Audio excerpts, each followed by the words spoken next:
Hey everyone, I'm Megyn Kelly. Welcome to the Megyn Kelly Show and happy Wednesday. We've got a great show for you today, beginning with the state of American politics with three guys who know it better than most because there's something happening in America with the Democratic Party. And for one of our guests who really cares about this, it's pretty alarming. Meantime, the most prominent Democrats, like Governor Gavin Newsom, are behaving in some pretty bizarre ways while they try to fight Donald Trump, drawing the ire of some of their most famous media allies. Joining me now to discuss it all, Mark Halperin, host of Next Up on the MK Media Podcast Network, Sean Spicer and Dan Turrentine. Together, they are the hosts of the morning meeting on Two-Way. Don't miss a moment. Subscribe to this show on YouTube and follow me on Insta, Facebook, and X. You know how every home has that one spot that just calls to you all day? For many, it's your bed, it's your retreat, your recharging zone. Well, I want to tell you about Cozy Earth's bamboo sheets. And yes, bubble cuddle blanket.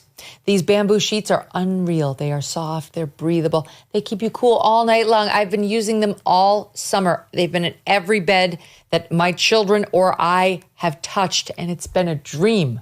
You will sleep several degrees cooler, and you will wake up feeling refreshed, and they just get so soft.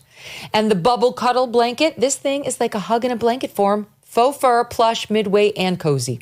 There is a reason Cozy Earth gives you a 100-night sleep trial and a 10-year warranty, because once you try it, you're not going back.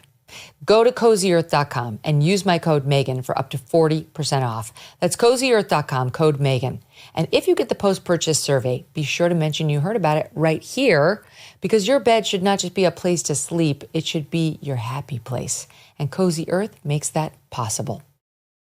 Guys, welcome back. Great to see you. Thanks for having us. Be here, Megyn. Thank you.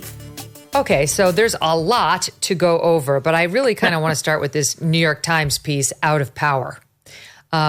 This hit today by Shane Goldmacher with Jonah Smith and is going on about the voter registration crisis that the Democrats are facing. The subhead is, "The party is bleeding support beyond the ballot box," according to a new analysis.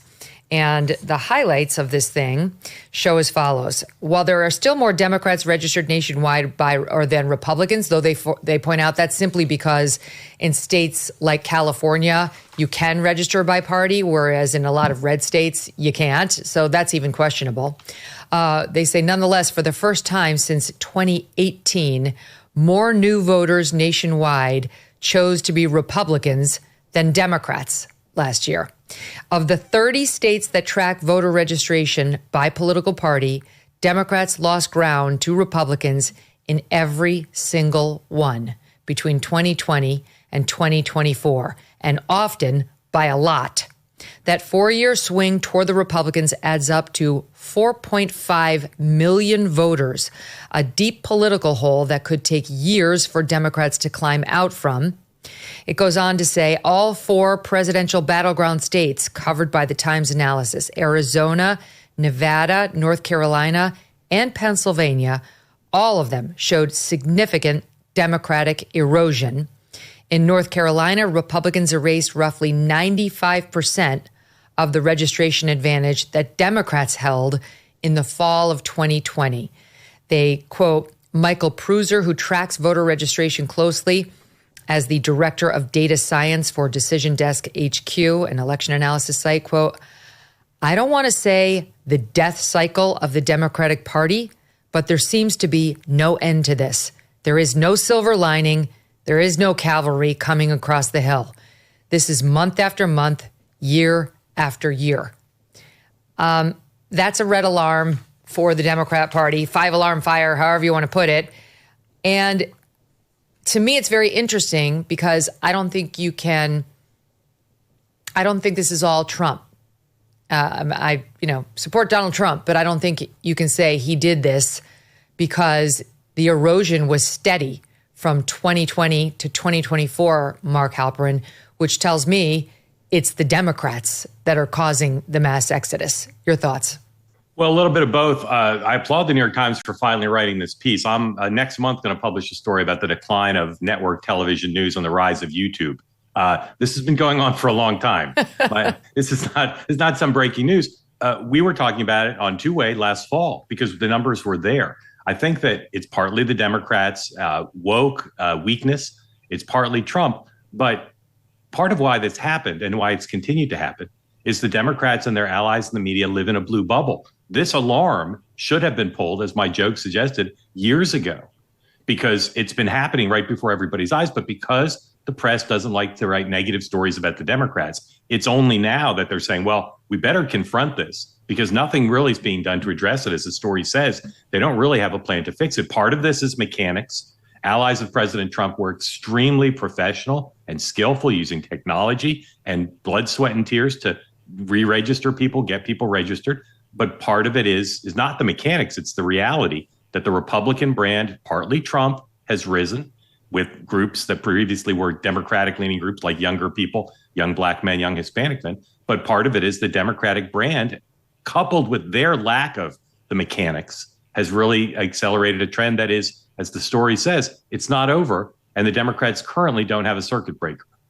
Yeah. The steepest declines, Sean Spicer, have been in registrations among men and younger voters. Yep. This doesn't surprise me at all, especially the men. And the Democrats know it too, now that they're spending $20 million to try to learn how to speak to men. Like, they should talk to me. I'm speaking to 3 men right now. It's easy. It's very easy if you're just normal. But it's no surprise to me. And this cannot be easily fixed. Like, oh, we'll get a male nominee, or, oh, we'll start swearing more. What you need to do, I mean, among other things, is root out DEI at every level in this country, because DEI at its heart demonizes men, and it leads to men being the fall guy at colleges and schools, K through 12, and men being the last now to get hired for jobs and the least likely to receive any sort of hand up, really in any category in America, which is why older men, middle-aged men, young men, teenage men are flocking to the Republican Party. I'm just going to show you one thing before I give you the floor. This was on my my feed last night. It jumped out at me. It was from, hold on a second, I wrote it down, the university this came from, of these young guys. Stand by. Sigma Nu Fraternity, University of Missouri. This was from last November, but here is how they began recruiting. They're doing it again now because it's recruiting season for fraternities, but this is how they began recruiting 1 year ago, right now. There was never any doubt, Kamala, you're fired. All the guys are dressed like Trump, wearing the red MAGA hat, and doing the YMCA. Sean, that's relief. That's hope.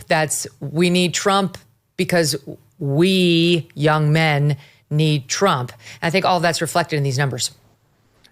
Yeah. I mean, look, if you had told me when I started at the RNC in February of 2011 that we would be in the position now, I wouldn't believe it. I mean, from a data standpoint, a voter reg standpoint, to Mark's point, there's 2 big M's, message and mechanics. They don't have either, and they're suffering massively. Voter registration is inherently labor intensive and expensive. So it's something you got to go out there, get people to either volunteer their time or knock on doors, target people, and all of the data that's extrapolated is critical in these in elections. So you know who to go to, what their voting history is, everything. So this is the secret sauce of winning elections, is having people registered and then having voter history on them. And I'll give you just a handful of examples that you mentioned this. In Pennsylvania, Democrats in November of 2024, just a few months ago when the election was held a 3.1 voter registration, 286,283 more than Republicans. That is down a point in plus. They are now down to an advantage of 174,723, right? You look at North Carolina, another battleground state. Democrats had an advantage of 105,675 voters. They are down to 17,377, a critical battleground state Senate race coming up and a governor's race. These are going to be impactful in these next, not just the midterms, but in the subsequent presidential elections. And Democrats, as I said, have not just a message problem, to your point about these guys at fraternities and older union workers who don't realize why maybe the union boss still supports the Democratic Party, but for cultural reasons, they've lost working men and women. But they also are going to have a mechanical problem that Mark alluded to, and it costs money. The financial advantage of Donald Trump and the RNC right now is just north of $300 million cash on hand, and the DNC has 13 million. It's not even a fair fight. And that's the bigger problem. They can't even if they come, to your point, if they came up with a message and started drinking beer and talking about, like, they would still and liking not lack the women like resources Sydney Sweeney in their jeans. Keep going, Sean. No, they lack then the resources to implement it. So not only do they have a message, they don't have the resources to take care of the mechanical problem that exists to go out and register these voters. This could be the big divide that occurs. The DNC, by the way, and you alluded to this, but this is critical to understand. Under Obama, Organizing for America, they kind of shunned the DNC aside, built their own political organization, surrounded it around Barack Obama. And then when he was gone, you had a shelled out DNC. Biden really didn't do much to put it back on life support. And right now, Ken Martin, yes, they actually have a chair, but he is completely feckless and useless. So you now have a Democratic Party that doesn't have any functioning capabilities. The DNC is dead, and this is an unbelievable problem from where I started at the RNC, $25 million in debt, to now an RNC that is dwarfing their rival, the DNC. Dan, Maria Cardona, I mean, she's been around forever. I'm sorry, but Maria Cardona, what has she done? Hashtag part of the problem. She's quoted in here as saying, "We fell asleep at the switch." Not it, Maria. No, not it. The problems were glaring. They were all around you. Your party went insane and you encouraged it. You did nothing. It wasn't like you missed it. You loved it. You thought it was actually a winner to go woke and shove these messages down the throats of young people who are sick of being told how to think and talk, and young men too. And now you're bearing the fruit of your bad labor.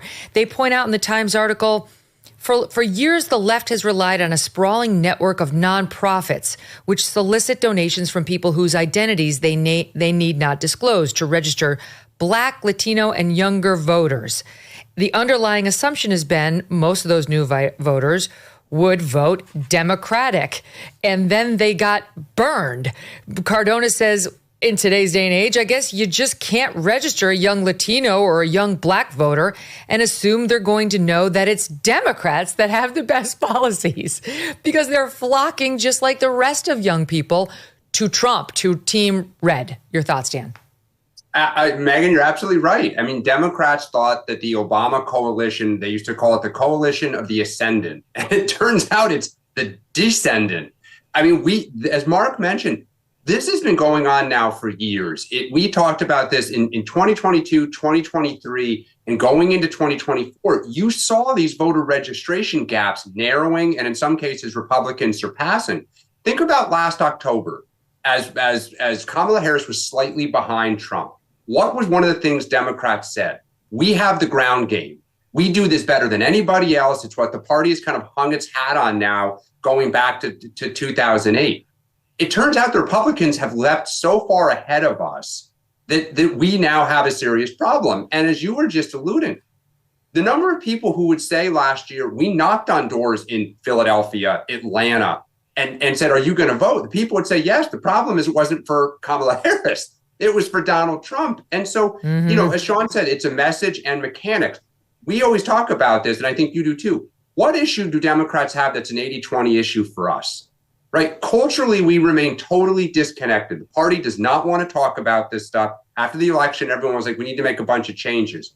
But there is still a fear within our leadership that if we start talking about this, they will be canceled. Even when you had Rahm Emanuel on, he almost apologized and was like, I have to go to the witness protection program, which tells you how nervous they all remain.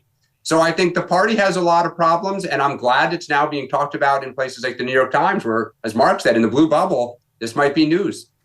Here's what they say, Mark. They're talking about the flips in county registrations. Bucks County, Pennsylvania, which is one of the prettiest places on earth, man. You want to go someplace nice, go to Bucks County, Pennsylvania in the fall, around Halloween, have a glass of wine at the outdoor bar on the main drag there, go for a little walk on the Erie Canal, remnants in the back. It's beautiful, absolutely beautiful. And historically split Dem Republican like much of Pennsylvania. This tilted Republican in registration for the first time since 2007. In the fall, Trump became the first Republican presidential candidate to carry the county this century. They talk about what happened in Miami-Dade down in Florida, where the number of active Republican voters zoomed past Democrats months after Trump became the nominee. Democrats, as recently as November of 2020, outnumbered the GOP there by 200,000. The margin's totally gone. It's flipped the other way. Statewide in Florida, 1.2 million voters swing, flipped from Dem to Republican. According to the Times analysis, North Carolina, they say, could be the next to tip. State records show the Democratic edge there down to less than 17,000 voters from 400,000 4 years ago. Saying it again, the Dems had a 400,000 voter advantage in North Carolina in 2020. It's down to 17,000, and they point out Pennsylvania may be on deck. That's shocking. I mean, all these states we were very worried. They don't mention Virginia, but like North Carolina, those of us who want Republicans to win, we're very worried about states like this. We're going not just purple and swingy, but full blue, kind of like Virginia did. This is pumping the brakes on some of that, Mark. Yeah, look, again, hats off to the New York Times. I finally wrote the story. But think about if the shoe were on the other foot. Think about if the 4 years when Donald Trump was trying to retake the White House, imagine the registration numbers moved the other direction. Okay. Well, how would the New York Times have written that story? They'd say, and again, this is not a red state or blue state or purple state phenomena. It's coast to coast. The New York Times would say, this is a repudiation of Donald Trump, that Americans are voting with their voter registration forms away from Donald Trump's Republican Party. What this story doesn't say, and again, as you said in the beginning, this is not all attributable to Donald Trump, but on his watch, when he was the unambiguous face of the Republican Party, the trend has been uniformly in the other direction. And mechanics matter, but part of what Donald Trump has done is built a much more formidable machine than the blue side has in both the in the official party apparatus and the allied groups. So the Democrats, some of them, I've already talked to some about this story. They're saying, well, this is a Trump phenomenon. J.D. Vance or Marco Rubio are not going to be able to drive the same thing. I'm not so sure because, again, it's a complicated. It doesn't make sense. It's a complicated. But Mark, it doesn't make. Just look at. Neither of us is good at math, I assume, because we're all in journalism. We came over here because we didn't have to do math. But all these numbers where the Democrats were reaching these peaks, that was 2020. So that wasn't about. If that was about Trump, it was negative about Trump. The next 4 years is when they lost everybody, which to me says it was about Biden, Harris, Woketopia, George Floyd, COVID excesses, all of that. It's a lot about that. But look, what defines Donald Trump's time over the last decade, right, 2015 to 2025, is putting in sharper relief than any Republican or conservative or commentator has done all of the vulnerabilities the Democrats have on those issues. On woke issues, on immigration, on trans issues that many people in the country think have gone too far. So I have to take you on this. I agree with you. Trump is our best. He's our greatest warrior on woke. I agree. However, I was there. I remember this podcast launched in September of 2020, and we were talking about the COVID excesses, and we were talking about the George Floyd excesses in DEI nonstop. Trump was a non-factor other than J6, which was hanging around Republicans' neck like an albatross. No one wanted to mention the name Donald Trump. It was associated with this very, very negative thing that the country hated. For 2 years, the storyline was not about Trump. It was about the Democrats who were literally ruining the country to the point where everyone felt like a boot was on the neck. And we were changing fundamentally, which helped lead to Trump's resurgence in that very boring launch he did at Mar-a-Lago, where I said I fell asleep, and it was true. And then Trump got his mojo back bit by bit and remembered who he was. And we remembered what we loved about him and started making the case. And Susie Wiles with the discipline and all that. But I'm telling you, I know in my gut, these numbers are not about Trump. They are about Democrats. Well, you're right. For a period, it was not about Trump as much as it was 2015 to 2020. But again, to me, it's you can't disentangle them, because even as he was repudiated, and even after January 6th, Trump still put the Democratic Party in that box during his first term. So you're right. There's a period where Trump's not the visible face, but the phenomena of the Trump revolution against all this stuff, it's 10 years. There's some lower points, and we've seen it accelerate in a lot of these states when Trump came back on the stage. But you're right about that period. I disagree with you. I think Trump, here's where Trump came in. Trump's brand was very bad in 2020. It was very bad. And people were not openly wanting to associate with the Republican Party at that point. But here's what happened. The Democrats so embarrassed themselves, Dan, that people started to think, what's the alternative? Where do I go? And that's when Trump came back and then hit it at just the right time. Started saying all the right things in his rally speeches. Started being the big middle finger that he was first time around, though generally on different issues. We weren't doing the open woke thing as much from 15 to 20 as we were from 20 thereafter. And then they indicted Trump 4 times. Then they shot Trump once and tried to assassinate him a second time. All those things made it about Trump. And he became super cool and larger than life and made the Republican brand cool for once. Some people say again, I say for once. I don't know if it was ever cool before that. Yeah. And that's where we are today. But I just think the Democrats, if they think, okay, Trump's going to leave and we'll be okay again, are completely wrong. They are in for quite an awakening, because it's about much more than him. Look, I totally agree with you, Megyn. And I actually think it could accelerate, because Trump still has 48.5% of the country that really dislikes him. Right? They dislike his personality, his style. J.D. Vance, let's assume that the likelihood that he's the nominee, he can talk MAGA with the best of them, but also can present a much more accessible and welcoming personality and family dynamic to voters. So he could end up polling even more people.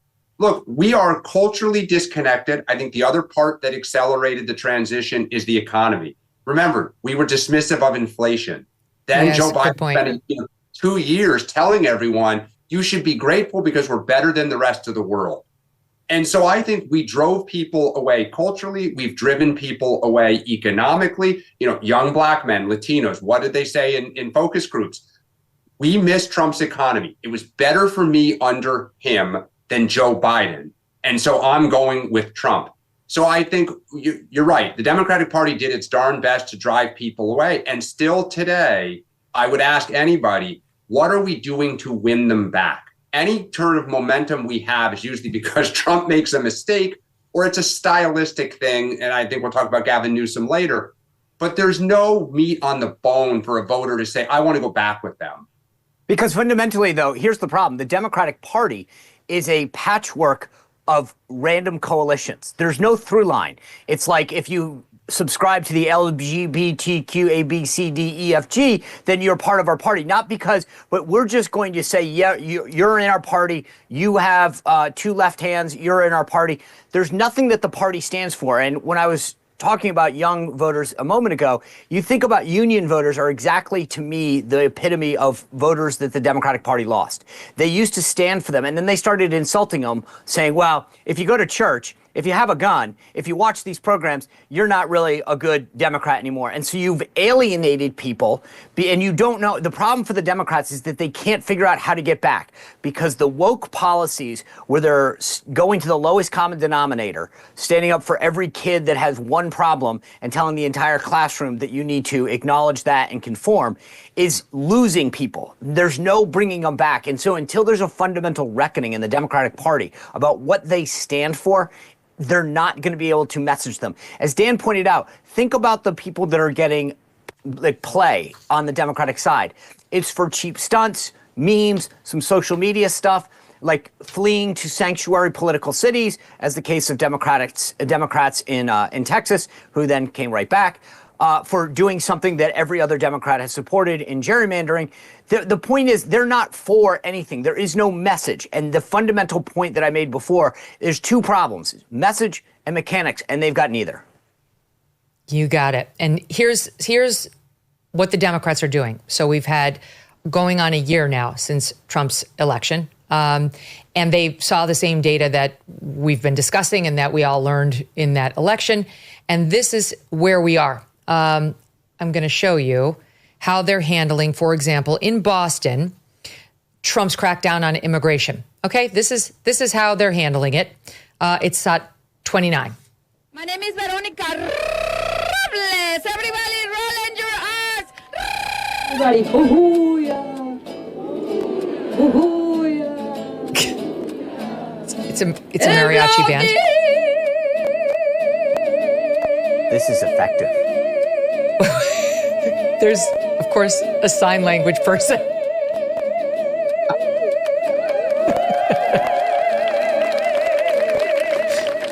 There's a sign that reads "Dissent is patriotic."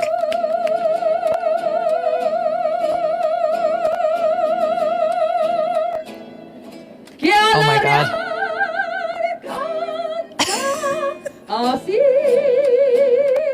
Okay, you get it. You get it. Sean Spicer. Is this going to win back the men and the young people? Absolutely. Absolutely. If I were the Democrats, I would double down on this. Just keep doing more of this. This is the secret sauce, folks. You found it.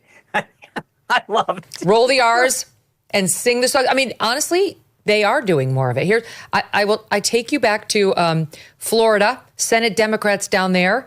And what they did is they were walking through protesters and SOT 30.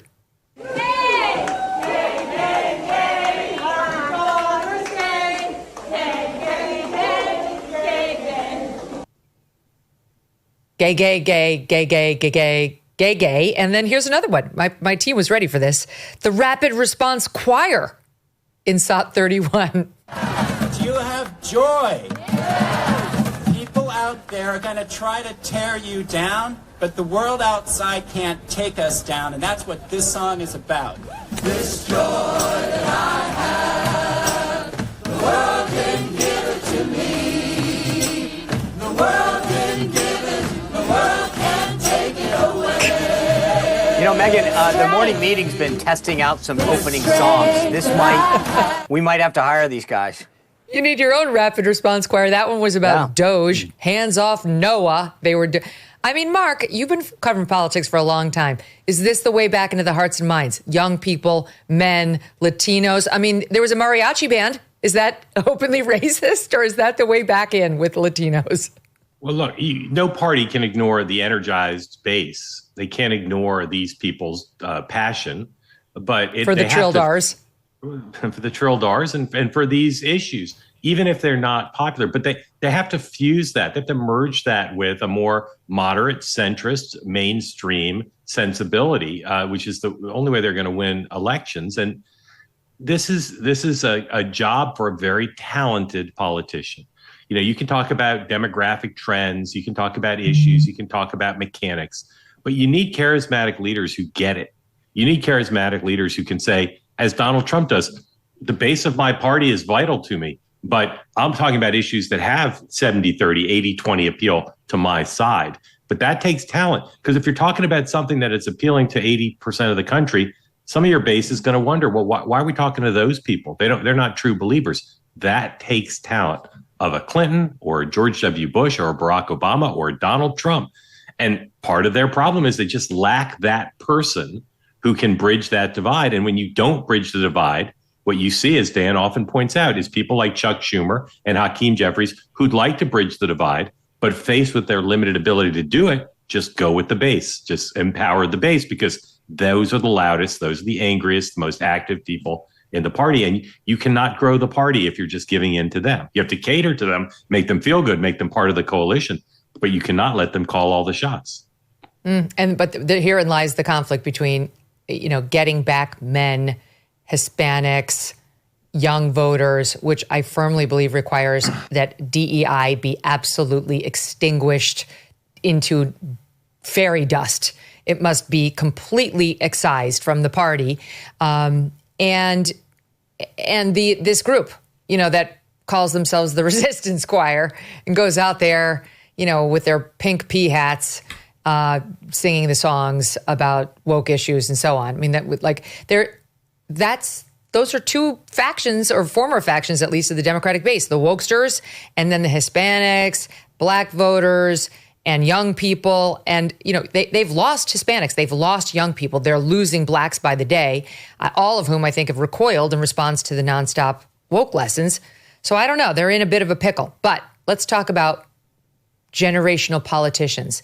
Does that include Gavin Newsom? I'll ask you that question first, Mark. Is he a generational politician? Is he the kind of guy you're talking about who can come along and genuinely inspire, like an Obama type who can completely rally these people back into the Dem party? Well, he's the closest thing there is right now. And it's interesting. He's gone from being dismissed by almost everyone we know to now, I believe, I talked to Patty Solis Doyle, who Democratic operative, on Next Up. She and I agree. He's in tier 1 by himself now. Now, he is not as bad as his critics say, but he's not as good as a generational politician who could clearly solve this. And I continue to believe his ambivalence about running will play a role here in his decision in the end. But he's as good as they have right now. And he's laying down a lot of tracks about the right way to do this. Will he be the person who does it successfully and be the nominee in the end? I don't know. But, I've seen kids, not particularly good soccer players in second grade, but everyone else on the team is really bad. And so they look fantastic. In a very weak field right now, he's a pro. He's the governor of one of every 7 Americans. He's been on the national stage a long time. He knows a lot of people throughout the country. He's doing stuff now that others can't do. And that makes him right now, again, in a class by himself. I don't think he'll be the nominee in the end necessarily, but I do think every other person who'd like to be a leader of the party in the context of running for president in 28 have to ask themselves if they can do anything like what Gavin Newsom is doing now in standing up to Donald Trump. And I don't believe most of them would have a clue about how to do it. Okay, so Gavin Newsom has decided to hire 2 young whippersnapper press people who look a lot like the Karine Jean-Pierre press pool, like the people she was using in her press office, who look like these, weird hats and strange haircuts and like the Rainbow Coalition. So he's hired 2 of those folks to write his tweets. And here's an example of where it's going. It's turned in, his entire tweet feed has turned into imitations of what might be a Trump tweet. For example, wow, in all caps, wow, what an honor on Mount Rushmore. Thank you, -GCN, with an image of Newsom on Mount Rushmore. Then there's a poster image of Kid Rock pointing like Uncle Sam. It reads, Kid Rock wants you to support Gavin Newsom. Captioned on X, I accept -GCN. Kid Rock, by the way, replied saying the only support Gavin Newsom will ever get out of me is from D's nuts. Here's another one. Scott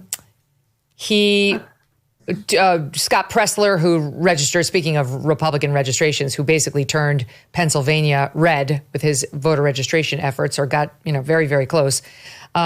He posted a video about it, and Gavin Newsom's office responded saying, thank you, Nancy Mace, calling Scott Pressler Nancy Mace. Scott Pressler has very, very long hair. Nancy Mace doesn't, so I don't know. It doesn't really work for me. And then somebody on Fox responded saying, you're kidding me, right? You're constantly raving about protecting gay people, and now you use your official press office to troll a gay conservative and call him a woman, in response to which the press office replied, you sound woke. All right, here's another one. This is all caps, not even JD Just Dance Vance can save Trump from the disastrous maps war he has started. Not even his eyeliner lines look as pretty as California map lines. He will fail, as he always does. Sad. And I, the peacetime governor, our nation's favorite, will save America once again. Many are now calling me Gavin Christopher Columbus Newsom because of the maps, ! Thank you for your attention to this matter. GCN.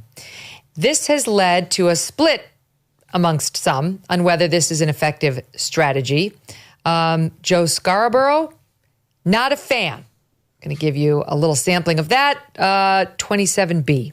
The Democrats are trying to find their footing, and it's quite embarrassing, actually. I mean, Gavin Newsom, I mean, have you seen what he's doing online? And say, just take a deep breath. Don't try to turn the ship 180 degrees and they don't know what to do. I have a good idea.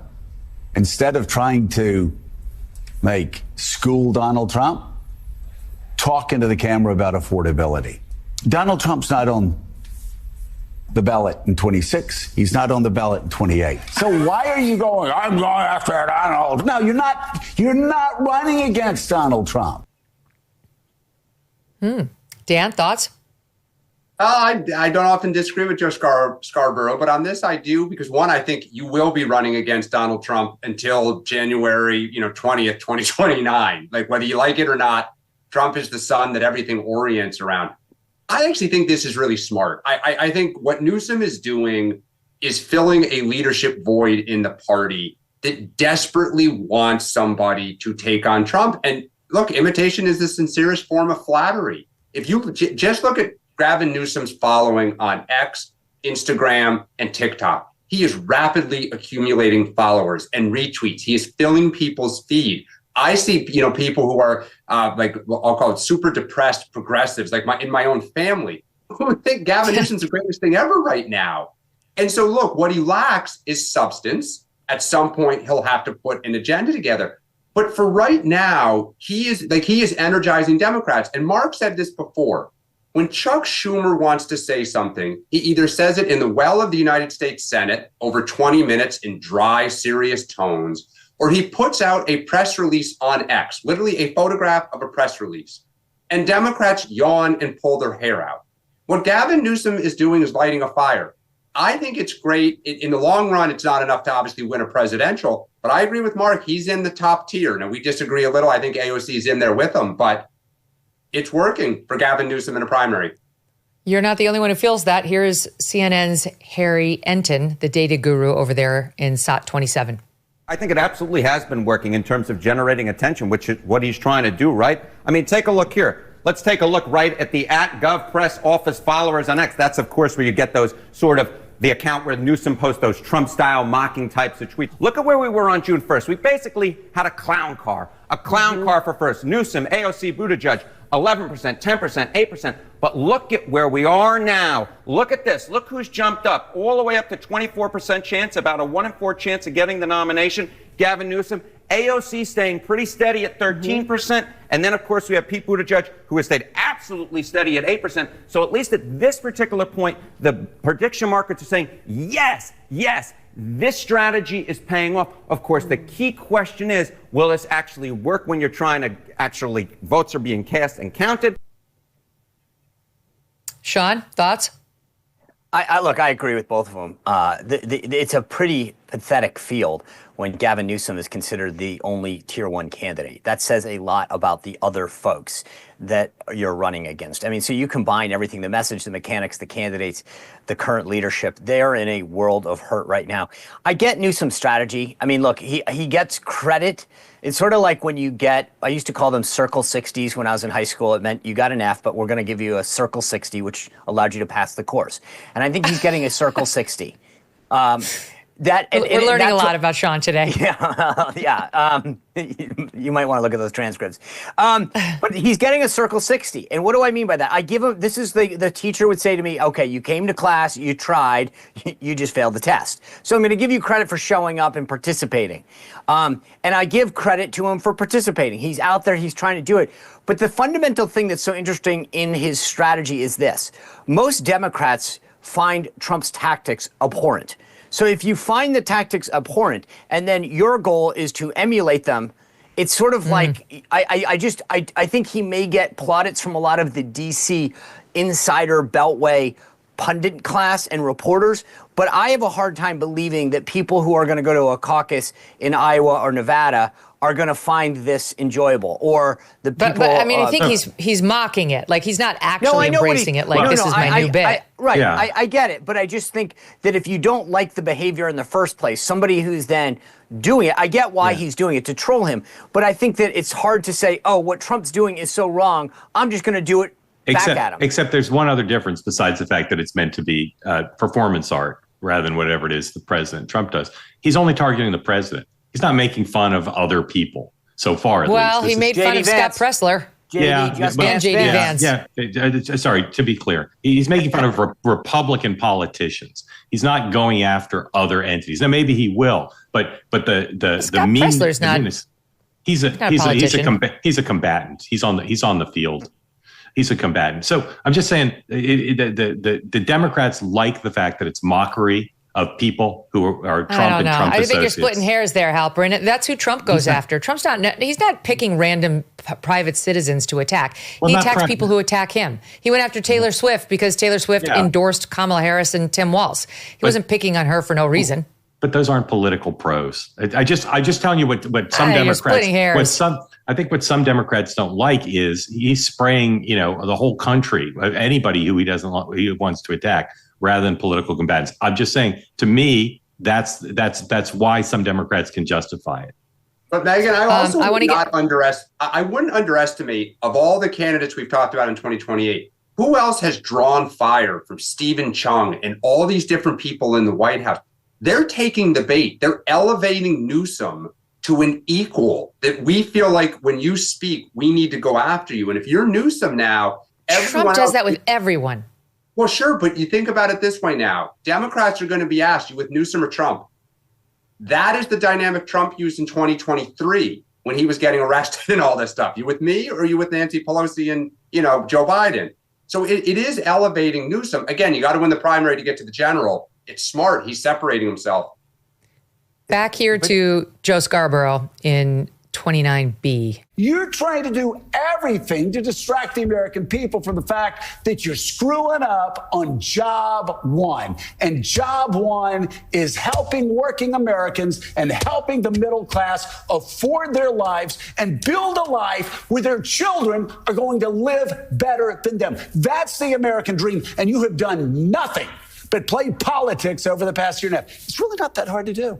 We'll see. It's really not. Cut and paste. It's really not hard to do. Gavin Newsom, he wants to own Donald Trump. He wants to be Donald Trump light. You can't be Donald Trump light. Hey, Gavin, talk into the camera and talk about making life more affordable, not only for people in California, but if you want to talk about people in New Hampshire, our people in Iowa, our people in South Carolina, they would like to know how their lives can be more affordable. Not how you can own Donald Trump. Donald Trump is not running again. I don't know. I'm kind of against Scarborough and in favor of Gavin Newsom's plan here. I don't want to see Gavin Newsom become president, but he is generating more attention for himself than we've seen from any other candidate and than we've seen for him. And like the same old, like once you get the eyes on you, then you can start talking about what's happening to people in New Hampshire, Sean. But like you need to get the eyes on you first. Yeah, I will say I've now, in the last 25 minutes, watched more MSNBC than I have in the last 5 years. I think you mean MS Now. Oh, my apologies. My apologies. I didn't acknowledge that brilliant branding strategy. So the thing that I kind of disagree with is at some point, people, Scarborough's got a point here, which is there's got to be some sort of plan about making life better. And that's where I think that there's a fundamental problem here with all these Democrats. What are they for? They've criticized his crackdown on crime, his crackdown on the border, his crackdown on trade, billions of dollars of new revenue coming into the federal government through tariffs, which most of them previously supported. They've criticized him on gerrymandering, which they led the way on in Illinois, Maryland, Massachusetts, etc. Being too mean to Europeans. Yeah, which now we've got a NATO that's paying, theoretically, 5% of their GDP, which is not true. But the bottom line is he got NATO to ante up. Mark Rutte, the Secretary General, said on the other night Trump was right in his criticism and he has achieved results. The bottom line is my daddy. Name something that they're for. Name one thing they're for, and the abortion? answer is zero. Oh, yeah, abortion and LGBTQIA. Here's our friend Mark Halperin sitting down with Joe Scarborough and getting into some of these issues on his MK Media show. Next up, SOT 29B now. What about people thinking of running for president? Should they be a Democrat? Should they be talking about Trump, or should they similarly move on and talk about the Republicans? No. Again, because Trump is so baked into the cake. Again, it's like the Iraq War. You just, nobody's going to change their mind about Donald Trump. And we keep thinking this is going to happen, and this is when the walls are closing in on Donald. Something I've probably said 87 times. No, the walls aren't going to close in on Donald Trump, and that's not your concern. Your concern is getting elected to Congress. Your concern is winning the House of Representatives. Your concern is taking over the committees, and by doing so, being able to stop a lot of what Republicans are doing. Okay, I'll let you take it, Mark, but I've got to say the irony, like the gall of Scarborough, of all people, to say you can't change people's minds on Donald Trump. Like, he is the living Sybil when it comes to Donald Trump. Nobody kissed Trump's ass more. Nobody, including Hannity in 2016. I know. I was there. And then when he found out he wasn't going to be vice president or be brought along for the ride, he completely turned on Trump, he and his bride, Mika, and spent the next 8 years bashing him to hell. And then when Trump wrested power back from everyone in the country, he went and bent the knee and kissed the ring at Mar-a-Lago. So please, okay, sorry, he was your guest, so you're not in the same mind space as yours truly.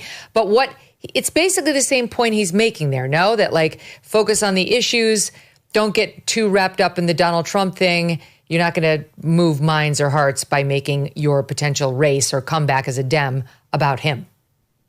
Well, a few things. Besides Joe being my guest, he's my friend, and I've resolved not to step between the two of you. So I'll pass on pushback on some of those characterizations. But I'll say this. Joe is a big believer in thinking anew about Trump.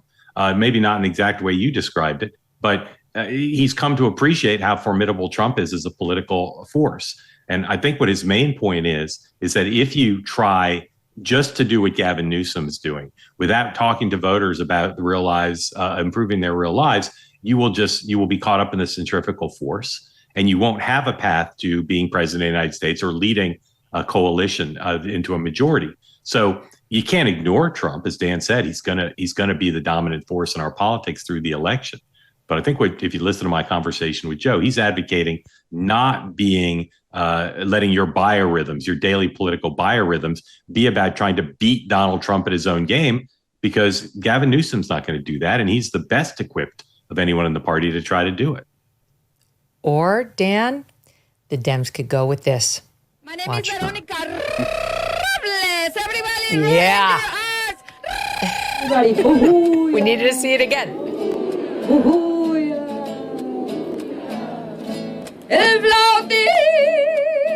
Look at the signer. Okay, you get it. You get it. You get my point. The signer's trying to sign ooh la. I'm like, it's so on brand for the Dems. We got to get the sign language lady so she can sign the trilled R. You got to get the mariachi band. If the Republicans brought a mariachi band at an anti-illegal immigration rally, this is all about immigration, they'd be getting called racists up and down the dial. But it's fine because it's Michelle Wu, the Boston mayor, who's woke. Yeah, I think I'd pull a muscle if I tried to hit a high note that high. Doing that, I think the party is not cool. That's my point, Dan. The party is uncool, and I guess Gavin Newsom is making an attempt to put an end to that by trying to act like Donald Trump, and like he's not afraid of the big bad bully, which makes him somewhat cool, or so he hopes. Yeah, I think that's right. I mean, look, go back to Bill Clinton's famous line, strong and wrong beats weak and right. Like, there is a performative side to being president, to being a leader. You do have to show that you're not afraid, that you're willing to throw a punch and take a punch and keep going. You also need to inspire people with, as Mark said, an agenda that focuses on the real lives of real people. I think one of the big things that Democrats constantly refuse to acknowledge is that Trump's rise was fueled on his agenda. Being against the wars, trying to change trade, being against the open borders of immigration, which, as Sean was there, the RNC's famous autopsy after 13 was that the party needed to be more hospitable to loosening immigration laws. So Trump got people behind him on policy, on a bold agenda. So ultimately, we've got to go there. But you could have the greatest agenda on earth, but if you're a wimp, if you're afraid of J.D. Vance, afraid of the online world, you're not going to go anywhere. So, I mean, again, this is a baby step for the party with what Gavin Newsom is doing, but ultimately it's definitely not enough to become president. Yeah, to me, it feels more like an audition than an actual campaign. It's an audition to be considered for the campaign. That's how I read it. In any event, okay, more with Mark, Dan, and Sean coming up. Why did Abby Phillip over on CNN explicitly attack two of her guests this week? We'll show you what she did. There are so many stories in the news where corporate media outlets are trying to control the narrative and spin you in one direction or the other. This is why I want to tell you about the Ground News app. Unlike other platforms amplifying or suppressing certain narratives to shape your worldview, they are an independent platform pulling in perspectives from across the political spectrum to show you what's really behind the coverage.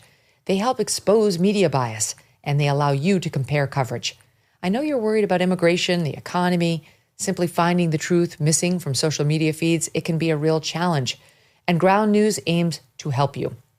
Right now, you get 40% off their Vantage plan.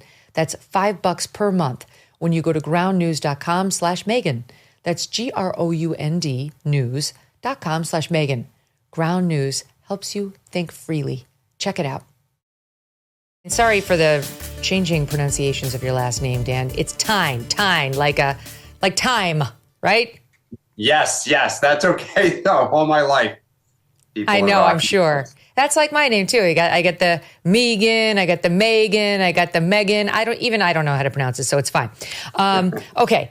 I do want to talk about an extraordinary thing that's going on. It's related to this whole Smithsonian crackdown that Trump is doing, which I totally applaud. Having taken my family through D.C., we went through some of the museums in April of 2023. I thought it was ridiculous how much focus there was on all the worst chapters of America. And by the way, at that time, they were still doing the online. There was a digital trigger warning for the founding documents. Like you might be triggered if you read the Constitution. I mean, we've really, truly lost our minds for the last 5 years. And it's evident as you walk around these museums. So Trump is trying to stop this. He's not saying get rid of everything related to slavery, like the left is claiming. He's just saying, why does the focus have to be so much on all our darkest chapters, as opposed to communicating what an extraordinary and special nation this is, which, yes, has not always gotten it right, not by a long shot. He's talking about focus and emphasis, but you wouldn't know that to listen to his critics. So Abby Phillip has this, I mean, literally nobody's watching that show. I think it's just us four, just pulling clips. We pulled the ratings. They are dreadful. My God, they're so bad. All of CNN is going away. Trust me, I looked at the numbers today. But in any event, she's there hanging on like the rest of them. And the only thing that's good about her show is sometimes she puts on Scott Jennings, and it's fun to watch him fight. And then she had Jillian Michaels on the other day. And Jillian Michaels raised this issue about the Smithsonian. Well, what does Abby Phillip do? She decides to go on an even more terrible person's podcast, Kara Swisher. And she decides to shit all over her guests when speaking to Kara Swisher. These are the people who make the show tolerable for some small faction of Republicans. And she decides to take a massive dump on both of them. Let's see. I'll give you, let's just do what she said about Jillian Michaels first, top 4. And then when it became clear that she was trying to sort of downplay slavery, I was just like shocked. Like, are you really going to do this on national television, giving her an opportunity to not do it? But she continued on. And then later on, she said that she got this list of talking points from the White House about exhibits that they wanted to dispute. And frankly, it was pretty ignorant. I don't like to talk negatively about guests who come on the show, because I just don't think that's good form. Even when I disagree with people, I respect their right to and therefore I won't embarrass themselves on national television. I think it is their right to do that. Respect their right. There we go. So I don't like to talk negatively about them, but she was ignorant and she embarrassed herself, and that is her right. So it's not exactly the most. I've never seen Mark Halperin do this after somebody swings by next up or two-way. I learned that from David Brinkley. You don't speak ill of your guests after they leave, and certainly not after they've been nice enough to give you some of their time. So she did, and she took a shot at Jillian, and then she took a shot at Scott, who makes this show worth watching, trying to find the soundbite in which she goes after him, Scott Jennings. It's SOT 5. Never bringing people on to say crazy things. Let's be frank about that. That is never the intention, okay? People's decisions to say crazy things are never expected or predictable. However, I mean, and I know that folks really dislike Scott for his views, but I would say that, there are views that you don't like, that you think are unfounded, but that are pretty widely shared. And I think Scott falls into that category. Now, there are definitely times, if you watch the show, that we have conversations where I will say to Scott and others, just stop. Because we're not playing whatever game it is that you want to play in this moment. Got it, Sean? So she needs to apologize for Scott Jennings because she's heard CNN's audience is overwhelmingly left, that people don't like him and he says crazy things. And, he's such a lunatic, it's worthwhile airing those views because they belong to MAGA. Yeah. By the way, I mean, the only time that anyone talks about CNN now, but that is as close to watching CNN as I come, though. So now I've got MSNBC and as enough of CNN as I need. But the thing that's interesting is gosh, I mean, it's going to take forever for me to. I bet you that by the time I get that logo right, that they will be out of business anyway. So that's actually you're right. The only reason that people talk about CNN now is because of usually something that Scott Jennings has actually said. So their relevance is actually pretty much tied to Scott Jennings going on shows. That being said, I find it interesting how she described that. People don't like Scott because of his views. Well, I'm sorry. That's a very myopic look at the world, meaning basically all the people that we have come on my show or my network at CNN are people who agree with me that think that everything in MAGA is horrible. Watching CNN implode is amazing. You would think that after they got rid of everyone like Jim Acosta, they fired Brian Stelter once, that they would at least sort of learn their lesson. Instead, they bring Brian back and double down on stupid. It's so bad. Let me just give you a little taste of how she's doing. At 10 p.m., this is just the other night on Tuesday. At 10 p.m., Greg Gutfeld in the key demo that they used to get advertisers pulled in a three, which is 327,000, which is not bad at 10 p.m.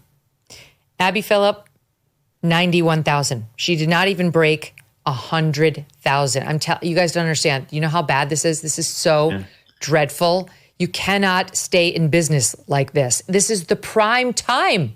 The prime time demo did not break 100,000, thanks to Abby Phillip, who went down from her almost equally crappy lead-in at 9, which was 112.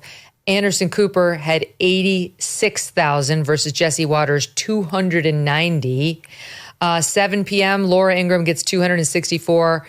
The 7 p.m. on CNN gets 76. Brett Baer gets 226. Jake Tapper, 73. The 5, which is the number 1 rated show on TV, gets 332. Jake Tapper gets 85.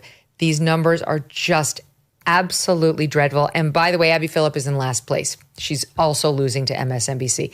You cannot stay employed. And I guarantee you she's making millions of dollars for putting no points on the board, because that's how cable news operates for now. But as Mark pointed out in the beginning of the show, newsflash, cable news and TV news is on a bit of an iceberg, or I guess a bit of a ship about to hit an iceberg. YouTube is where it's at.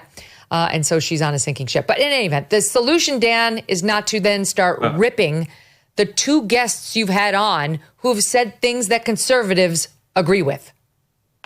I mean, Megyn, what were we talking about to start this show? The decline of Democratic voter registration advantages and the struggles of the Democratic Party. And now you have a host on a channel watched by a lot of Democrats in which you're saying that the primary guest in Scott Jennings, who represents 50% of this country, that I have to shut him down often because his views are so, unacceptable or not mainstream in her telling, right? This is the feedback loop.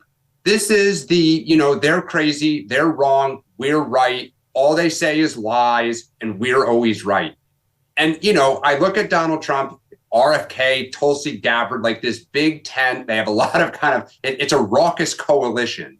We are increasingly getting narrow. And even in our media filters, there is still this kind of Trump derangement syndrome of focusing on the man, on process, on right versus wrong, instead of kind of welcoming the big debate. We're not going to get better until we open up. These Go ahead, places, Mark. These places don't have a business model, in part because I guarantee you none of these anchors' numbers are going to get better. They're just not. The audience has spoken. As our friend Britt Hume would say, sometimes the dog won't eat the dog food. And they don't seem inclined to make any changes. And their identities are up in the air. Whether you're talking about MS Now, see, I did it, or CNN, they pay lip service to the notion, no, we don't want to just appeal to the left. We don't want to be biased. We want to appeal to all potential customers. But then if you look at their coverage from Friday till Monday of President Trump's efforts to try to get a peace deal, it's as hostile and as myopically deranged as any coverage of Trump I've seen ever. It's just mocking him, accusing him of just being in it for a Nobel Peace Prize, of dividing Europe, of saying the Europeans had to come to keep him from making a deal. He can't make a deal without Europe and Zelensky. It's all just made up. So, I want strong news organizations, but these places are going with primetime anchors in particular who simply do not have an interest in bigger numbers, because if they did, they would recognize that they're turning off more than half the country. And with Scott is the best thing they have. I'd like to see her and Abby Phillips numbers without Scott, because anyone I know who watches the show is watching for Scott. Exactly right. They like the conflict at a minimum. And what does she do? She goes out and dumps on him. That's the thanks he gets. She was one of the worst, going out there and saying, oh, the Europeans rushed to the White House out of 9/11 level concerns about Trump. Yeah. Wrong. That's her bias. And then back to, again, speaking about what we did in the first hour. So this is what she does after Jillian Michaels reflects some of those concerns about, that Trump and Team Trump have about the Smithsonian and the museums. Like, what are we doing? Why are we America's all about slavery? That's the only thing we've ever done. That's what defines us. Not the liberation of Europe and saving the free world. Not the defeat of communism in the 1980s. No, it's all about slavery. We've never been able to get past it. We're still just as racist as we were. She decides the other day to go out there and open up her show with this, SOT 1. Last week on this show, a guest shocked the table by arguing in part that slavery in America can't just be blamed on one race, and that museums put too much focus on the role of white people who participated in that terrible institution. And now tonight, that same argument is being pushed by the President of the United States. Donald Trump says that one of the reasons for his crackdown on Smithsonian museums is, quote, everything discussed is how bad slavery was. It's important to say objectively, slavery was indeed bad. It was evil. And it is impossible to understand the true history of this country without fully grappling with slavery's impact. For many of the white Americans who did not personally own slaves, they benefited from a caste system that concentrated wealth and political power in their hands. When we acknowledge the existence of black people who operated George Washington's Mount Vernon or the black hands that built the White House, we are acknowledging the existence, the perseverance, and the contributions of the souls that white supremacy sought to erase. And I share this not as a lecture for you, but as a lesson. Oh, really? Oh, okay. Thank you. It's a miracle she has 91,000, Sean. Yeah. A miracle. I mean, look, there's a few things there. One, I would just say with respect to Scott Jennings, whether it's Scott Jennings or Jillian Michaels, when you go out and do that to a guest, to Mark's point about David Brinkley's lesson, they're never coming back again. And as a 53-year-old man, I would have no way. I rarely stay up till 10 o'clock. So the idea that Scott Jennings is going to want to stay up and go on that show again is nuts, right? They're going to alienate guests because it's hard enough as an older guy to stay up that late. But the bigger and broader point that I think is sort of from the Trump going after the Smithsonian to the Kennedy Center is a huge contrast from Trump 1.0 to 2.0. And it's this. The first term, we largely set aside culture, if you will. Trump said, I'm just not going to go to the Kennedy Center. I'm not going to be involved in the Kennedy Center honors. We're not going to deal with higher education. We'll just focus on some of these policy agendas. They didn't yield the field in Trump 2.0. They're basically saying, as Andrew Breitbart did so correctly, politics is downstream from culture. And therefore, if we really want to make change, we need to attack the culture in our country and the pervasiveness of the woke DEI culture that has grown, especially in the last 4 years. They're taking on the Kennedy Center. They're taking on higher education. They're taking on the Smithsonians, right? They are actually understanding how much more powerful they can be this time, taking on corporations.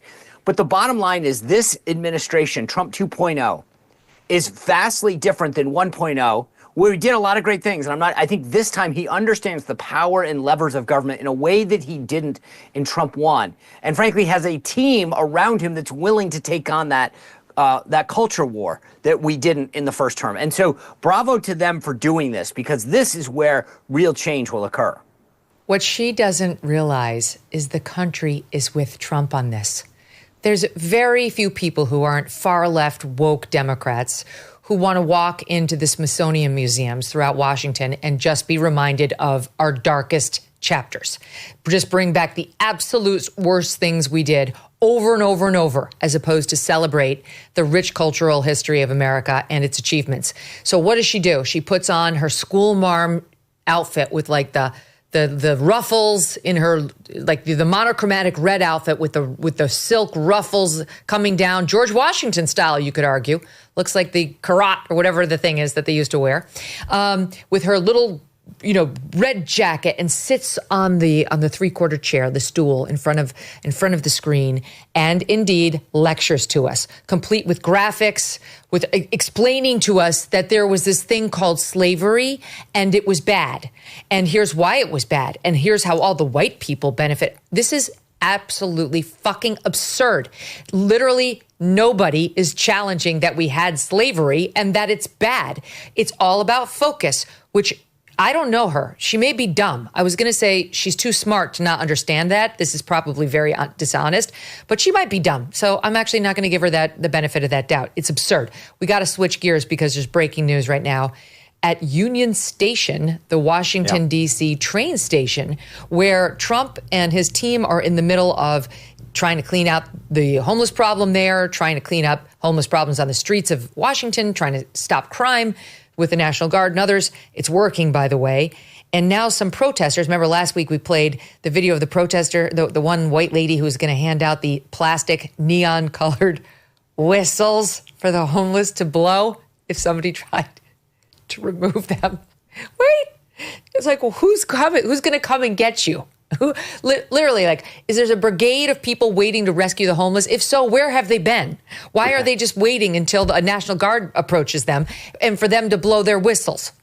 Do something today. Don't wait until the whistle incident, white lady.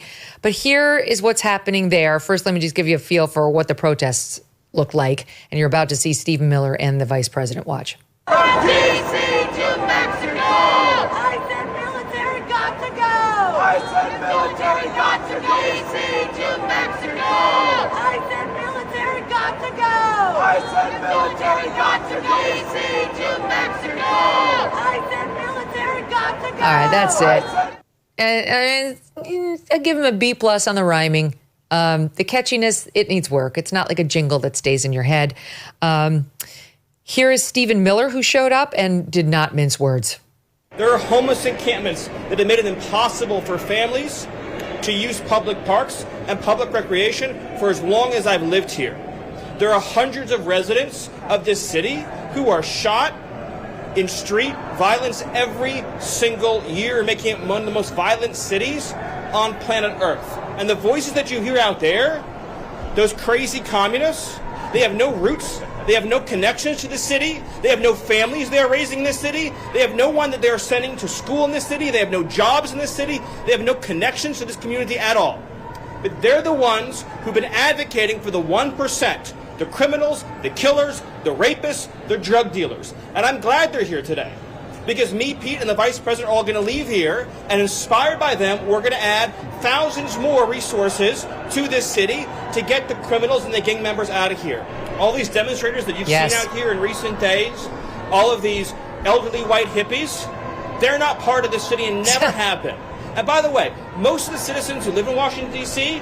are black. This is not a city that has had any safety for its black citizens for generations. And President Trump is the one who is fixing that with the support of the Metropolitan Police Department, the support of the National Guard, and our federal law enforcement officers. Right. So we're going to ignore these stupid white hippies that all need to go home and take a nap because they're all over 90 years old, and we're going to get back to the business of protecting the American people and the citizens of Washington, D.C.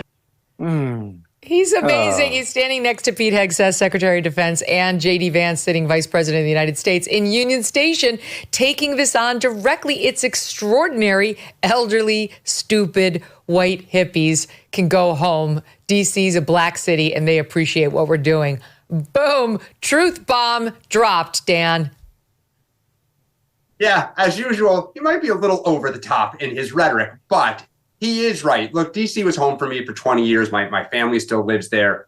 Before Trump did this latest move, when I would call down there just to check in with people, ask how their families are, et cetera, the last few years you heard increasingly, Dan, crime is getting really bad again here. You can't walk. The Capitol Hill staffers who live up on the Hill would talk about, taking Ubers 5 blocks because they didn't want to walk home anymore. Going to a Nationals baseball game that's about half-mile walk from the Hill down. People don't walk down there, or at least walk back at night after the game anymore. It is bad. And so I think when what Donald Trump did, this is where it drives me nuts as a Democrat. Rather than say, look, this move is insufficient, right? Ultimately, we need 10,000 more police officers. Nationwide, we need to have more resources. It's obsession about the process. It's obsession about Donald Trump. He's authoritative. We are basically defending crime, saying, well, it's okay. It's in urban cities. It's not that bad. It drives me nuts that as a party, we again will not focus on the substance and try to outflank him, but instead go down the rabbit hole of process arguments. Right, Megyn, Sean, what's so funny about this? Yeah. Two things. One, I used to live next to Union Station. It is a shell of itself now. Most of the stores are gone. It truly has been a homeless encampment in there. It's disgusting because it's an absolutely beautiful, beautiful building. And it's kind of scary when you get off the Amtrak now just to walk out. But for all these people on the left in particular who decry the use of the National Guard. Now, you three are, I think, all New Yorkers or been in and out of the city. I don't go that often. But when I do train up to New York City and I get out at Moynihan or Penn, I believe those individuals are National Guards that are protecting Penn Station and Moynihan Station. And no one has ever had a problem with that, right? The idea of bringing in additional security forces to the nation's capital, so whether you're a visitor, a diplomat, a student, or a resident there, that it's safe, should be welcomed by all. This is another example of Trump just doing common sense things that the left gets triggered by and makes stupid responses. Again, this is where if they had any sense, they would just say, on this issue, we agree with the president and move on. But they want to fight him on every single thing. And this is what makes, we talked about this, why we're losing people. It's not just young men. It's basically anybody that cares about their personal safety and security or their families. There aren't people who feel safe in the nation's capital. And to ignore it and to dismiss it, as Kara Swisher, our previous example on another subject, dismissed the other day on CNN and said it's a made-up controversy by Donald Trump. It's just simply not true. I mean, to Dan's point, I put this out on Twitter the other day. If you're a Democrat, do me a favor. Go to the neighborhood of your choosing when the sun goes down, ditch your security detail, and walk 5 blocks, and then you can talk. None of them will do that because they know it's true. Wait, and look at this one, Sean. It's not just Kara Swisher. Take a look at Eugene Daniels, who was at Politico. Now he's at MSNBC, head of the White House Correspondents Association, who constantly, MS Now, correct. Thank you. Who he loves to dress up like Beyonce. This is, literally like Beyonce, like a woman, like it's big bottom showing. Yeah, look, this is the head of the White House Correspondents' Association and dinner. And he wants you to know there's no crime problem to speak of in D.C., SOT 26. I have walked the streets in heels, nail polish, and shorts on Pride and was just fine. So the streets of D.C. are not strife with crime, as everyone's trying to say. I'm sorry, but you're an idiot, Eugene. You're right. He's an idiot because he didn't get mugged during the Pride parade. He can speak for the black community. I have to tell you something, Mark Halperin, as somebody who believes 100% what they're doing down there and shares many of the principles that J.D. Vance shares and what Stephen Miller was articulating there. It's not just what they're doing. The fact that those three guys went to Union Station while there were these ridiculous protests trying to stop them from cleaning it up and fought. And Stephen Miller saying, you know what, we're going to go back to the White House and we're going to double down and we're going to send more troops because you're doing this. Or Tom Homan saying to the sanctuary cities, one of my guys took it in the face in sanctuary cities thanks to you mayors not protecting him. We're going to target sanctuary cities above the other cities now. I can't explain how gratifying it is for someone like me, and I'm sure many who are listening now, to hear that, to hear like unapologetic fighting for ideals we know to be just. Well, the parallel to what's gone on in the Ukraine-Russia negotiations is pretty stark and clear. I said that was as bad a case as anti-Trump coverage as I've seen. This is pretty bad, too. And it goes back to Democrats have ruled this city forever. And as Stephen Miller said, the residents of the city, predominantly black, have not had safety for their kids, for their neighborhoods, for their communities. If the Democrats have a better idea, they should put it forward. But if not, they should welcome an effort to try to fix things. And really, when we start to intertwine it with the immigration stuff, and all of these reporters saying how outrageous that they're trying to detain and deport people who are here illegally. They just, again and again, not just on the wrong side of public opinion, not just on the wrong side of the politics, but on the wrong side of doing what's right for D.C. We need to be vigilant. They shouldn't be violating civil liberties. They shouldn't be doing things that are inefficiently done. They shouldn't be using the military in a gratuitous way. But the president has a plan to try to fix D.C., where tourists from around the country and the world come, where citizens have not been afforded the most basic responsibility of government, which is public safety. And instead, they want to turn it into another violation of norms that offends them about Donald Trump. Mm-hmm. Okay, so we've teased it long enough. Might as well get to MS Now. I mean, I think for most of us, it's going to be MSDNC for the duration. But in any event, they've decided to change their call letters because they had to, because there's been a split at the corporate level, and NBC did not want to share the call letters with the loser sister cable channel anymore and insisted that there be a breakup.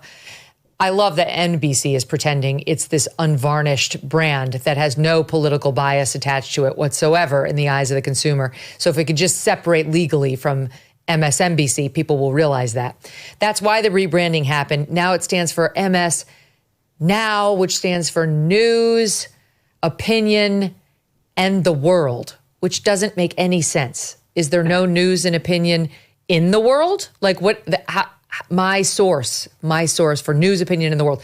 Like, what do you mean? News, opinion, like in the world, outside of the world? How did we have to add the world? I don't totally understand. But in any event, MS Now is the new call sign.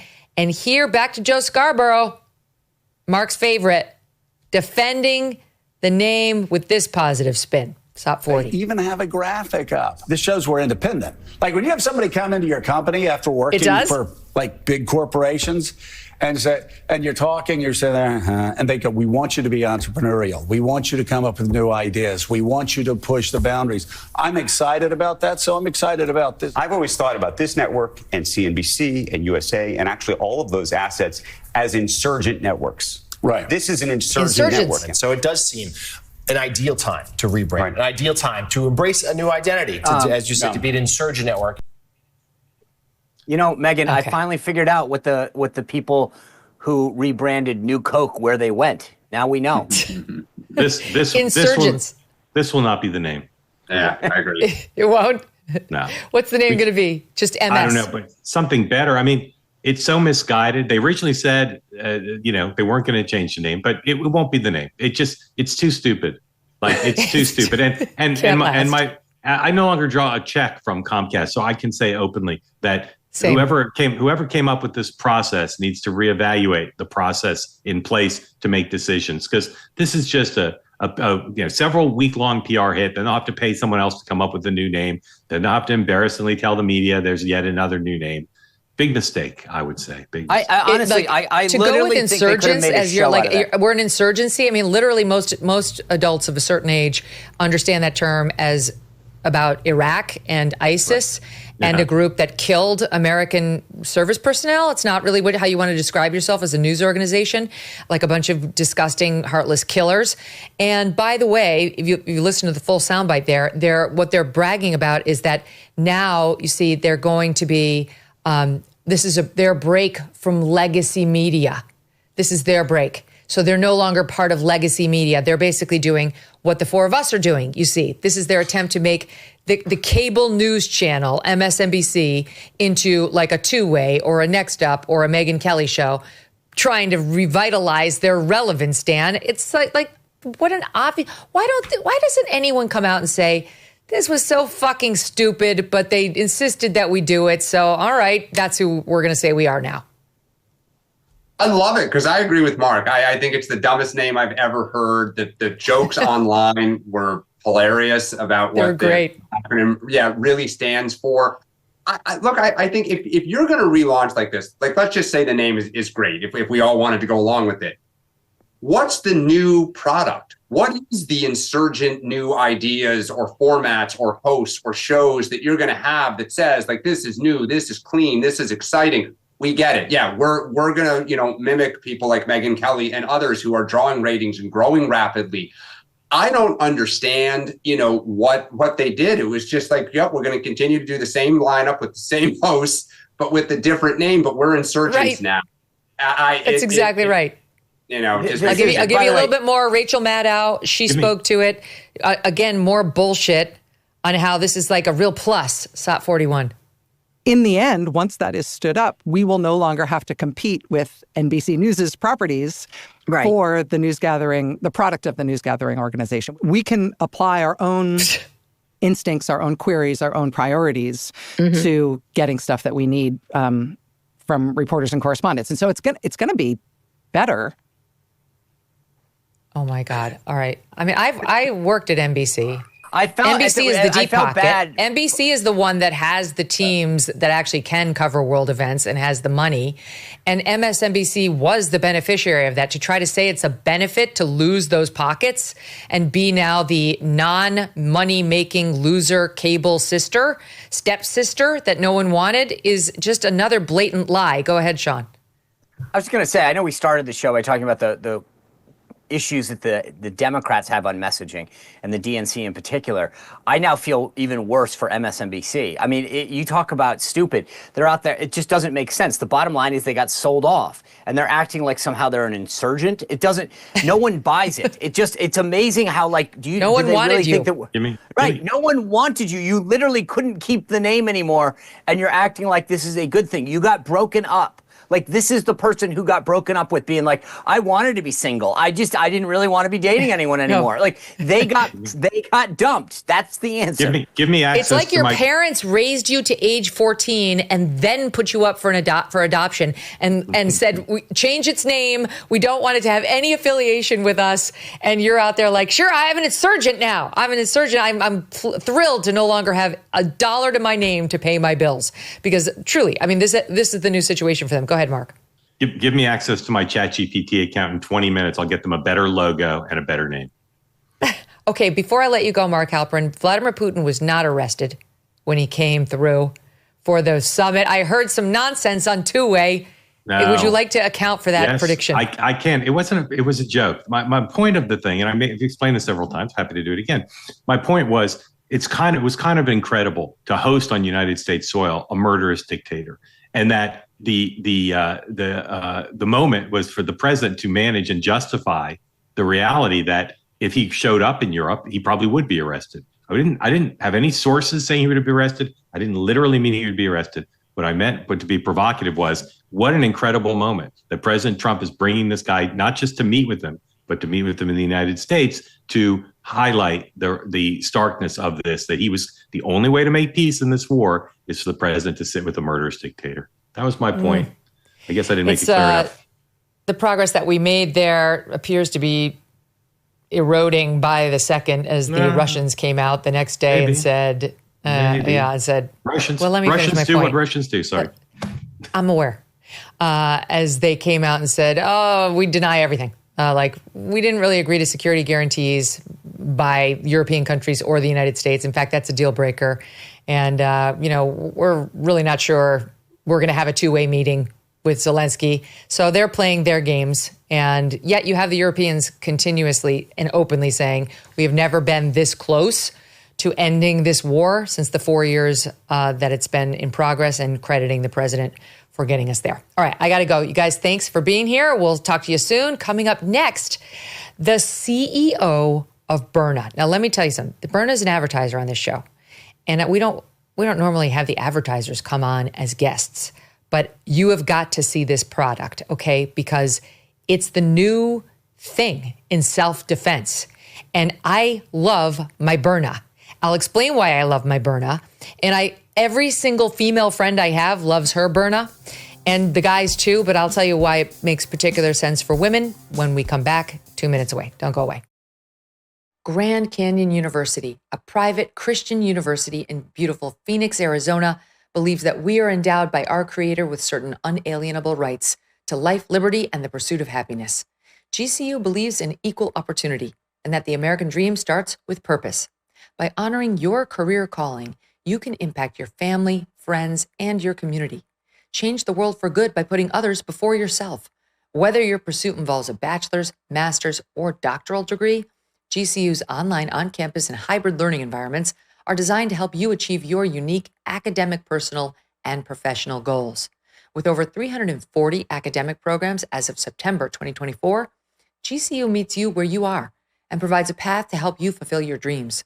The pursuit to serve others is yours. Let it flourish. Find your purpose at Grand Canyon University. Private, Christian, affordable.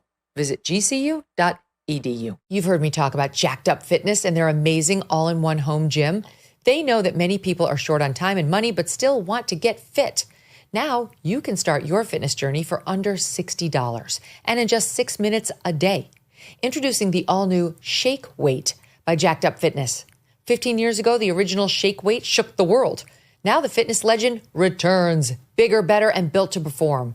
Why now? Because science has finally caught up with the importance of explosive power and fast-twitch muscle training, something the Shake Weight delivers in a compact, powerful way for beginners, along with heavy lifters and serious athletes alike. Beginners could tone and tighten arms, shoulders, and chest, and athletes could sharpen reaction times and build explosive power for that competitive edge. The Shake Weight is no joke. It's serious training made simple. If you're looking for a fun way to jumpstart or supercharge your fitness routine, get the all-new Shake Weight by Jacked Up Fitness at jackedupshakeweight.com. That's jackedupshakeweight.com. Viewers and listeners of this program have heard me talk about Byrna, a company that makes less lethal weapons for self-defense. The Massachusetts-based corporation makes pistols and rifles, but they're not technically firearms because they're powered by CO2 canisters rather than gunpowder or any sort of explosive. The idea is to give individuals a powerful way to defend themselves without resorting to deadly force. The company says it has sold nearly 700,000 of its launchers since 2019 and has yet to learn about a single fatality. But that does not mean that the weapons are not powerful. Here's a demonstration of the force of Byrna's kinetic projectiles. Watch. Oh! Oh! Okay, okay!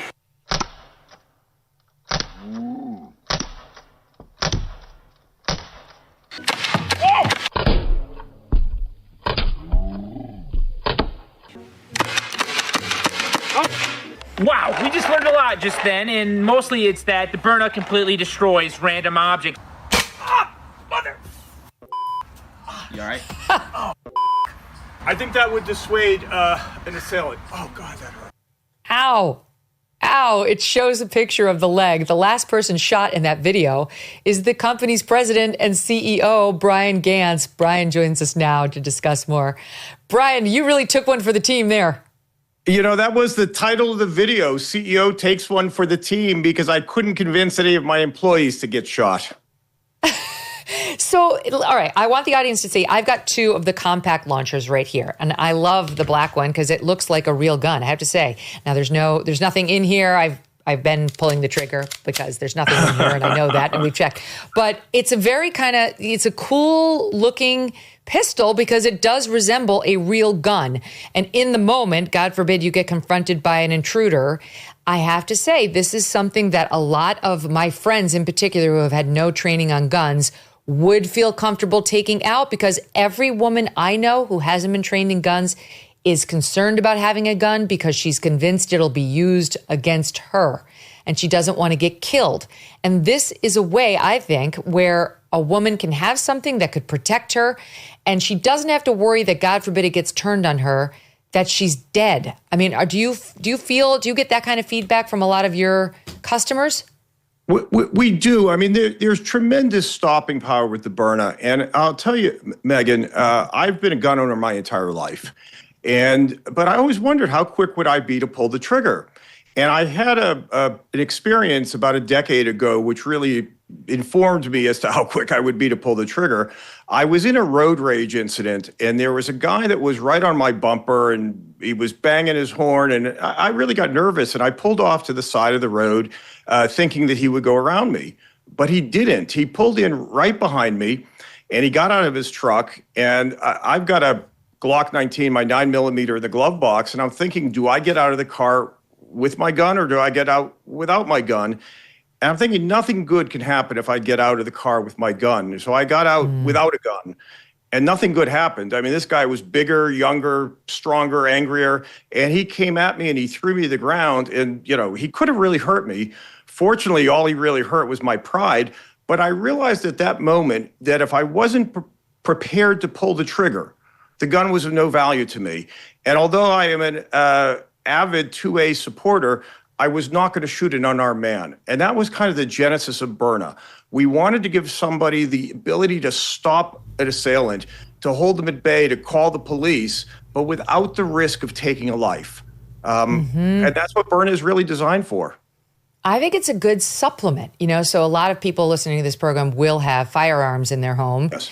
And, but you're right, not every situation calls for it. And so why wouldn't you supplement? Depending on the situation, you don't always have to go to an 11 where you actually are placing, you know, a possible fatality out there as one of the outcomes.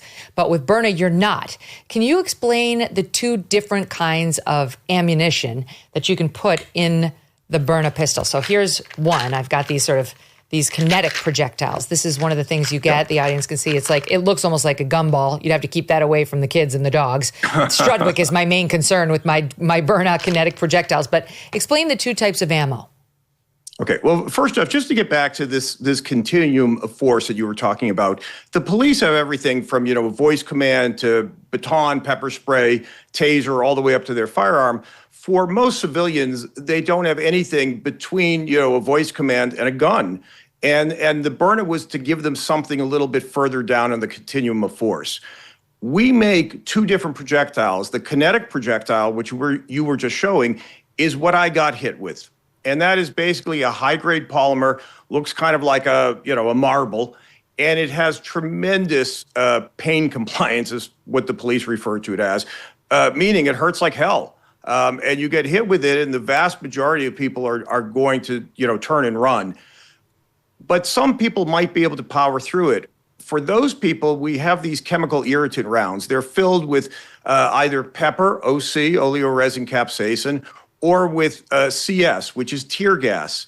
And what this does is the pellets explode when they hit the person. They form this cloud around their head. Immediately, they're temporarily blinded. Their skin is on fire. They're in respiratory distress. Most people drop whatever they're holding. They move their hands to their eyes because their eyes are on fire. And they generally get down on their hands and knees. And they're Brian, let me show that, because we have a video of that kind of projectile in SOT 52.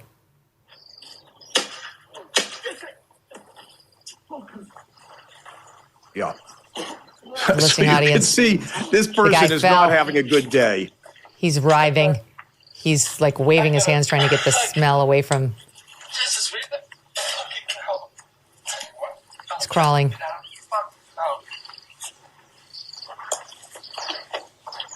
He's taking off his shirt. He's trying to get like relief. Yeah, your skin feels like it's on fire. Anything where that chemical irritant has touched your skin will be burning. Who's this poor guy who agreed to this? This was actually one of our employees down in South Africa. We had a much easier time in South Africa getting people to agree to get shot for a few $100s than we did here in the U.S. Oh, my God. But it does bring it home. So wait, so how would it work then? Like, do you have to have two guns with the different projectiles? No, the way I load my gun, and the way I would recommend that you load your gun, Megyn, is I put in the 3 chemical irritant projectiles first, so they come out last. And then I put in the 2 hard kinetic projectiles. In most cases, the kinetic projectile will be more than adequate. You know, you'll shoot somebody once and they will turn on their heels and run.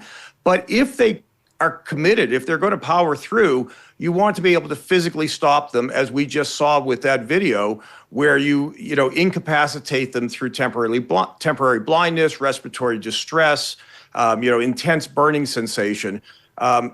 Interestingly, though, most times the Byrna is used, nobody even pulls the trigger. So I was on a podcast maybe 2 months ago, and I can't remember the guy's name, but he wrote that book, More Guns, Less Crime. And he's a strong 2A proponent. He says 95% of the time, when you pull out a gun to stop an assailant, you don't have to pull the trigger. Just the idea of fighting back. John Locke. Yeah, I think he's been on the program. Exactly, John Locke. Yeah. So just you pull it, and that's enough to deter people. But I will say something I like about the chemical irritating rounds, like the next level round, is you don't actually have to have a direct hit for it to work. Like you could have an intruder and you could shoot the wall right next to them if your aim is not so great and still take them down. Well, there is a certain horseshoes and hand grenades aspect to this. All you need to do is get near the assailant. But the police have really created an art out of this. So, for example, we're carried by over 300 police agencies. The most dangerous thing in policing is you come up on a car, the windows are blackened, the people are not getting out of the car. You have no idea whether they've got a gun in the car. And, if you ask any law enforcement officer, this is the single most difficult traffic stop. What they've been able to do with the Byrna is to shoot out the windows with the kinetic rounds. So one round will take out the window, and then to fire the chemical irritant rounds into the car. And what happens, it's like a clown car where all these people come out, with their hands up, coughing, choking, getting down on their hands and knees. So law enforcement uses it quite often where they can't even see the person they're shooting at, but they can shoot rounds into a car, into a room, into some area where they want to get the people out of that car or out of that room. Mm-hmm. Like I was thinking about, remember after the George Floyd incident in 2020, when these flash mobs for like 2 years would show up at the 7-Eleven or some local store and go into the store and loot there'd be looting, there'd be just rabble rousing. This, to me, would be the perfect kind of weapon to have because you don't actually want to shoot someone to death, but you feel under threat and you do want them to get out. And you could shoot the floor, away from yourself and ideally get them out of there if you can't get police help. And in too many communities in America, they're not close to police help. They really are on their own. Well, look at what's going on in Washington, D.C. So Washington, D.C. is out of control. Thank God the president has federalized the police. He's brought in the National Guard.